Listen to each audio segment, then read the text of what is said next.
Pernahkah kamu penasaran apa perbedaan antara mesin MotoGP dan juga Moto2?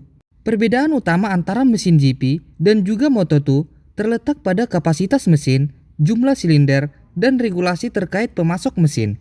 MotoGP menggunakan mesin 1000 cc 4 tak dengan konfigurasi V4 atau inline 4 yang dikembangkan oleh berbagai pabrikan. Sementara Moto2 menggunakan mesin 765 cc 3 silinder dari Triumpha yang dipasok secara seragam untuk semua tim. MotoGP merupakan kelas tertinggi dengan teknologi paling canggih dan performa tertinggi. Sementara Moto2 adalah kelas menengah yang menggunakan mesin produksi massal yang dimodifikasi untuk balapan.